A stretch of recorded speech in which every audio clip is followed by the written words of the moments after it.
With this, we move on to our next education leader who has been doing some amazing work, uh, Dr. Rupa Vasudevan, Chancellor, Best Innovation University from the state of Andhra Pradesh. Dr. Rupa, thanks for joining us. It's always a pleasure connecting with you. Namaskar, Gautamji. It's a great honor to be again on the APAC platform. Thank you. I had the opportunity to interact with you in Bangalore when you were with the Ji. earlier university, Rai University.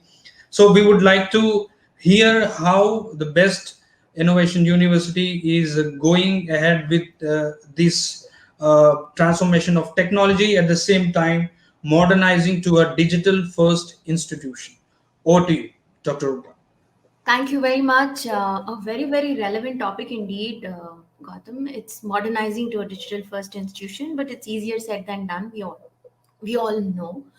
But we all also know that the real change in any circumstance, it takes place in deep crisis. Bharatiya Engineering Science and Technology Innovation University from Anantapur, Andhra Pradesh is a relatively new university, and we incepted it in 2018.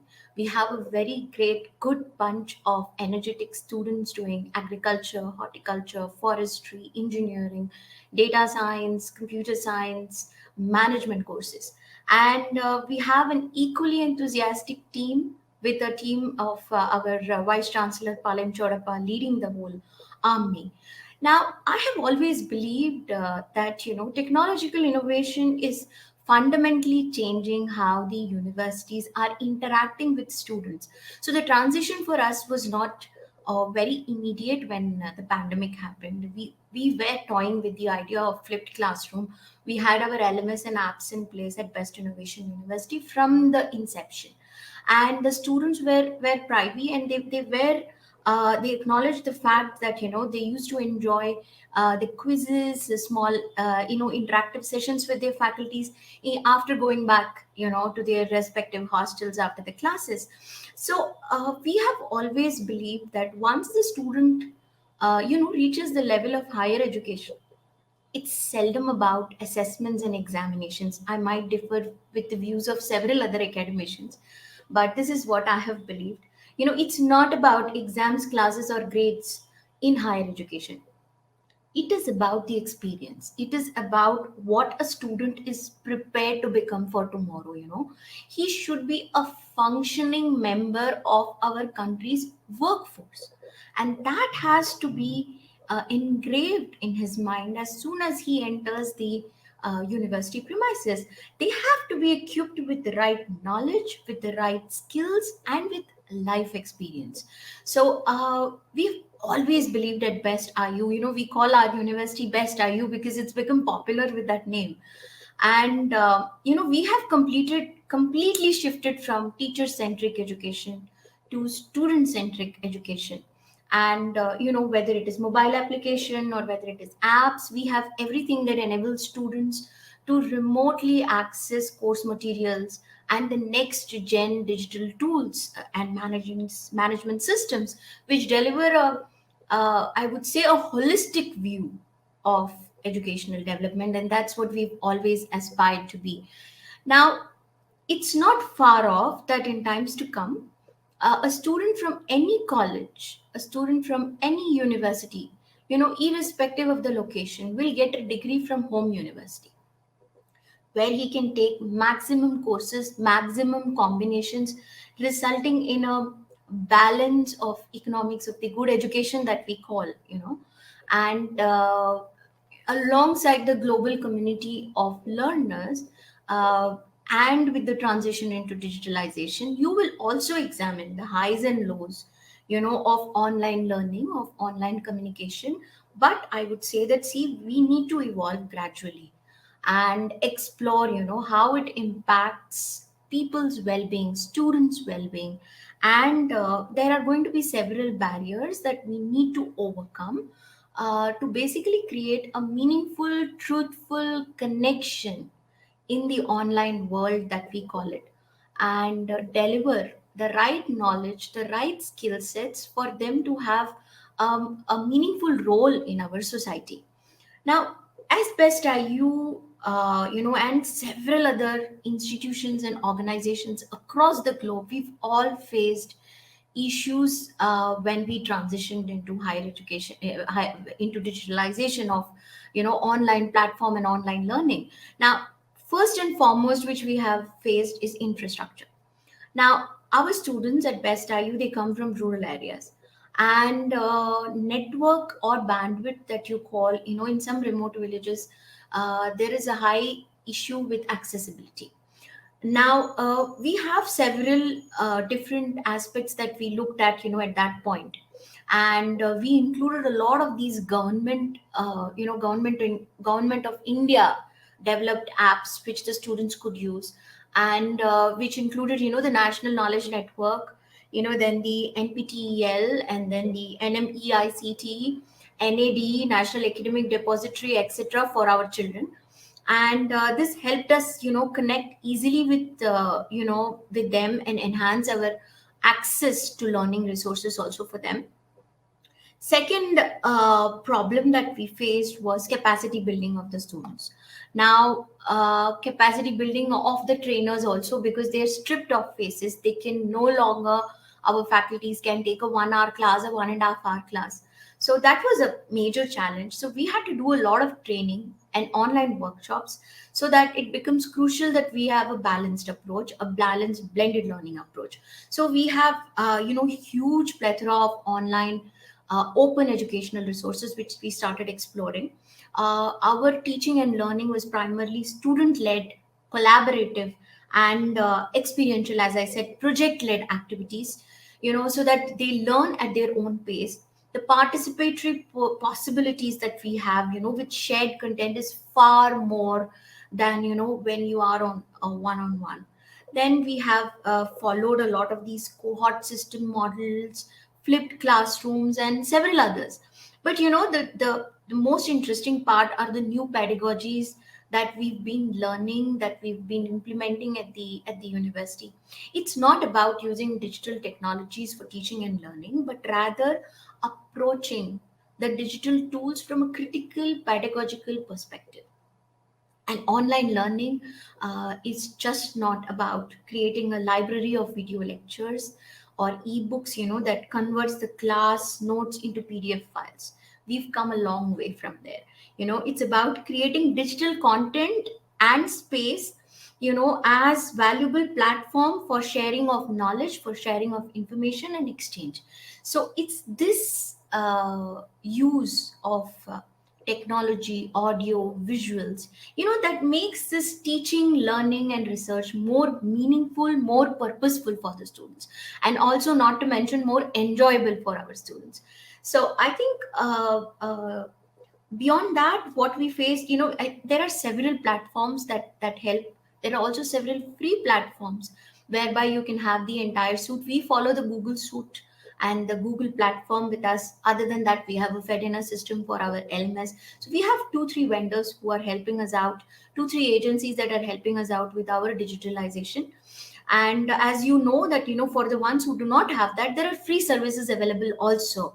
Microsoft is offering, Google softwares are there, and there are multiple future features with these for online engagements. And one last but very interesting part of digital platform that I see is the use of data analytics. When it was all manual, I never had, this opportunity. It's a wonderful opportunity to innovate at all levels of education. I think data analytics is has taken the cake from all of it, because it is one of the most potent examples of innovation in higher education.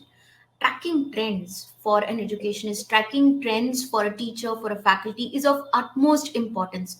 And be it attendance or dropouts or placements or performance, grades, analytics, I think it's crucial in future planning, and also incredibly important for an institution's success. So we've been able to collate data, of all our students just in one place, because of data analytics. That has helped us a lot.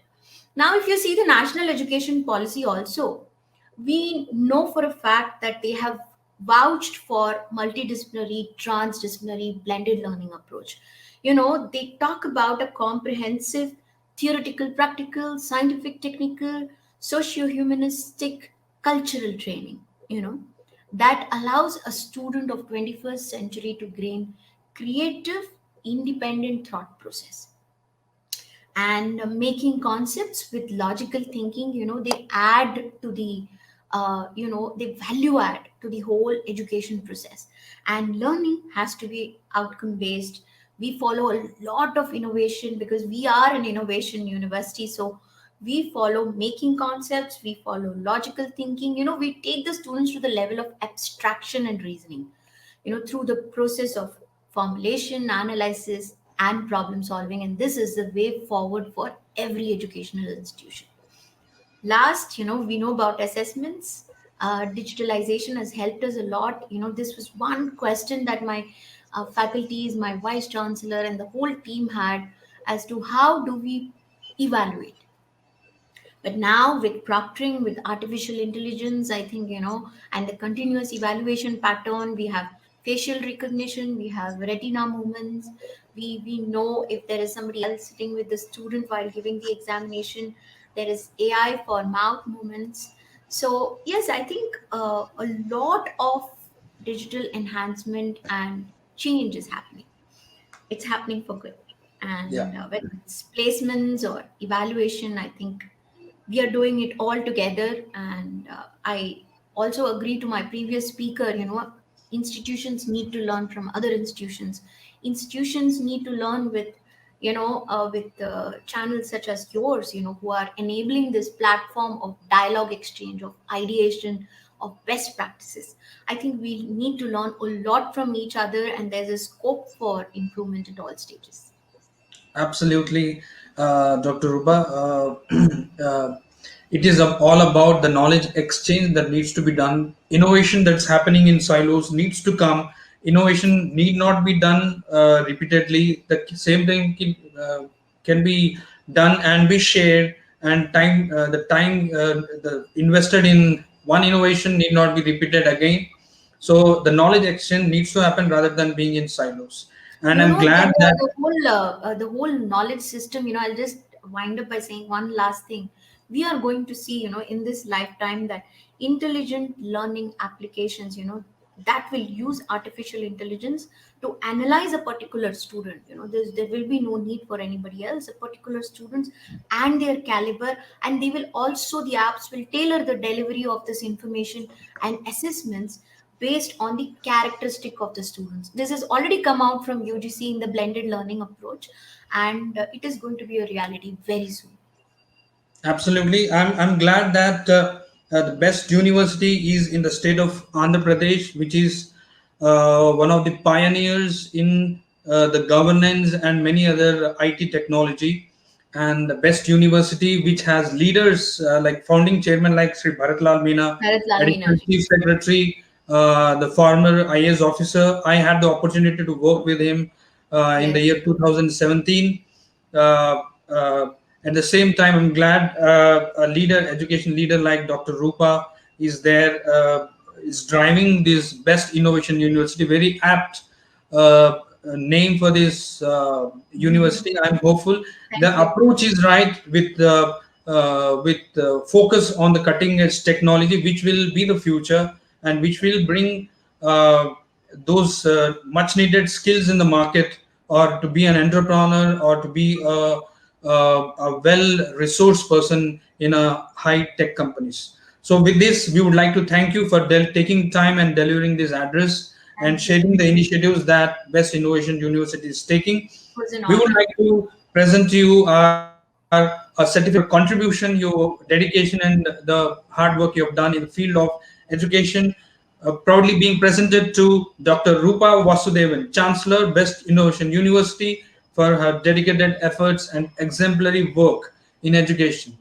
Thank you very Thank much, you Dr. very Rupa. much, Sudhir, and it was wonderful being here. It's an honor, and I share this with my team, with my vice chancellor, with his team of academicians and the staff. Thank you very much. Namaskar.